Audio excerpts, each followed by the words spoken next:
Hello Leo, Sun, Moon, Rising, and Venus signs. Kamusta kayo? Sana po'y nasa mabuti kayong kalagayan. Welcome back po sa Star Tarot. At kung bago kayo rito, welcome din po kayo. Please subscribe, like, share my videos, and leave me a comment kung nakaresonate po kayo. Thank you. So, first cards ninyo, we have to be fair, time to go. So, maaari ngayon, Leo, na meron kayong siguro decision making, no, na kinakaharap.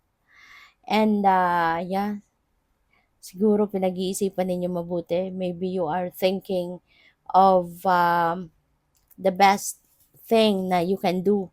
'Di ba? Anong desisyon ang magiging beneficial para sa'yo at sa ibang tao, yung gano'n. Kasi you are making sure na everything is fair. You're making sure na maging patas lang ang lahat. You're making sure na maging okay lang ang lahat. No? So, that's good. And we have time to go. Ayan. Maaaring meron ditong something that you need to release. There is something that you need to let go. Okay? May mga bagay, sitwasyon siguro sa buhay ninyo sa ngayon na it's about time na for you to release them.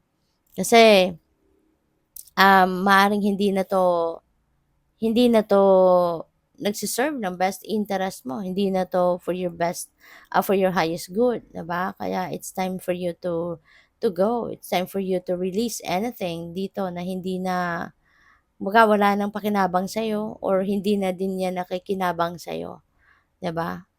And this is number 45, no? Number 45 is completion. That is ending kasi number 9, 'di ba? 4 plus 5 is 9. So that is definitely completion. So meron ditong natapos na kayo or matatapos na. At kung ano man 'yan, ano, mission, kumbaga mission accomplished na kayo diyan. So pwede rin on the other end, pupuwede rin na meron na kayong natapos, kaya panahon na din para, mag-go na kayo, 'di ba? It's time for you to hop on to the next, kumbaga, panibagong chapter na muli ng buhay ninyo ang kailangan ninyong puntahan. So, we have serendipity, uulan ng swerte, 'no, Leo, napakaganda, napakasuwerte ninyo. And this is also 9, no? Kasi number 18. Yan, number 18. So, 1-9. I mean, 1-8 becomes 9. So, meron na kayong dalawang 9, number 99.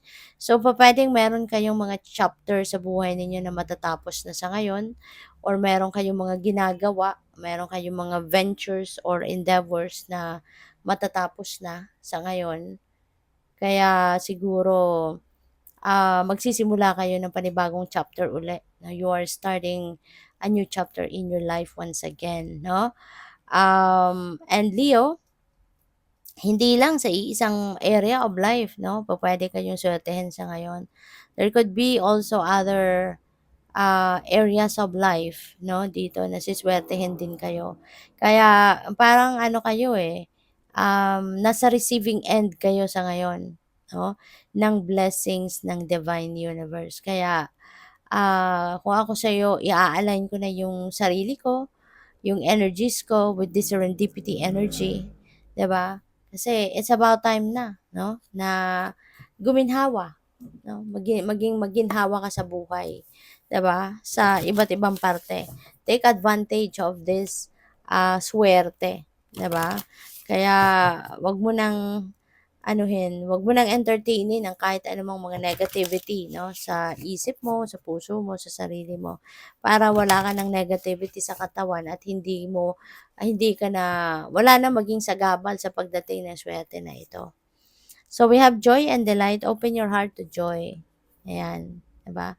Ang iba siguro sa inyo, baka masyado kayong malungkot, no? Masyado kayong down. Siguro ang iba sa inyo baka merong anxiety or baka, alam mo yun, nai-stress kayo, puwedeng gano'n. Kaya parang walang room sa sarili ninyo ngayon ng saya, 'no? Parang hindi kayo napapangiti man lang, 'di ba? Kaya panawagan din ito sa inyo. You are also entitled for joy and delight. Kaya in order for you to, experience joy in your life, kailangan buksan mo ang puso mo. Kailangan buksan mo yung sarili mo para sa kahit ano. 'di ba? Katulad nito, para sa joy, para sa kasiyahan, para sa happiness, 'di ba? Hindi ibig sabihin na ang iba sa inyo may problema, hindi na kayo puwedeng maging masaya. Hindi ibig sabihin na meron kayong challenges na pinagdadaanan sa buhay, hindi na kayo puwedeng ngumiti, 'di ba? Mas maganda nga 'no, na haluan ninyo ng humor, haluan ninyo ng lightness, 'di ba, ang nararamdaman ninyo. Para mas ma-inspire kayo lalo na hanapin ang solusyon sa inyong mga problema, 'di ba? At saka isa pa 'no, Leo, kapag may problema, dapat, ma-realize din ng karamihan sa inyo na kung alam niyo na kung ano ang problema, huwag niyo ng tambayan 'yun. Huwag niyo ng isipin ng isipin ang problema itself. Kasi mas lalo lang 'yan manganganak, mas lalo lang 'yan mag-a-attract ng mas marami pang bagay na poproblemahin mo. Samantalang kung alam mo na yung problema, isantabi mo na, alam mo na kung ano yun, eh. So ngayon, anong pagkakaabalahan mo? Isipin mo na ngayon, anong magagawa ko, 'di ba? What can I do to solve my problem? What are the next steps na dapat kong gawin at dapat ko nang simulan para mahanap ko na yung solusyon sa problema ko? 'Di ba? Yun na dapat ang isipin mo, okey? Wag mo nang isipin ng isipin ang problema. Wag mo nang i-dissect 'no, yung problema. Kasi alam mo na yun, eh. Alam mo na kung ano yung anong, simula ng problema, saan nagsimula, bakit nagkagano'n ang sitwasyon. For sure alam mo na yun 'no, when you found out na may problema ka, alam mo na kung saan nanggaling at bakit nagkaroon ng ganyan. So, dapat ang mas excited kang alamin, what can you do, 'di ba, para ma-solve mo ang problema, alright? So, what else? We have embracing enthusiasm, shout to the heavens with happiness. Ayan, be grateful, okay? Kasi kapag ikaw ay mapagpasalamat, kapag ikaw ay, marunong mag-appreciate 'no, sa blessings na binibigay sa sa'yo ng divine, mas marami pang bagay 'no, na ikakatuwa mo, ikakasaya mo, ang ibibigay sa sa'yo ng universe. Mas bibiyayaan ka 'no, ng universe. Kaya eto, shout to the heavens with happiness, 'di ba?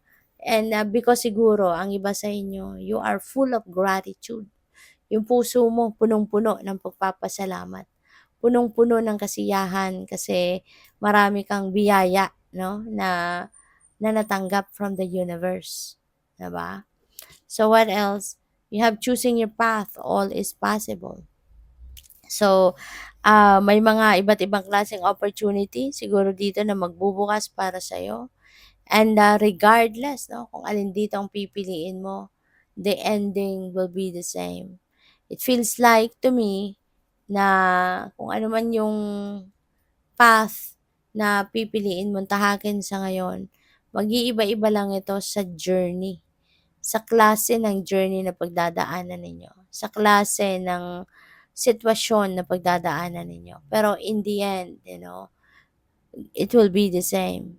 Magtatagumpay ka pa rin, makukuha mo pa rin kung anong gusto mo, yung gano'n, 'no? Kaya, ngayon binibigyan ka ng universe ng choices, 'di ba? You are given the liberty to choose kung alin sa tingin mo diyan ang kaya mo, kung alin sa tingin mo diyan yung best para sa'yo. Masusubukan dito yung judgment mo sa mga bagay-bagay. So, good luck. Thank you for watching. Love and light. Namaste.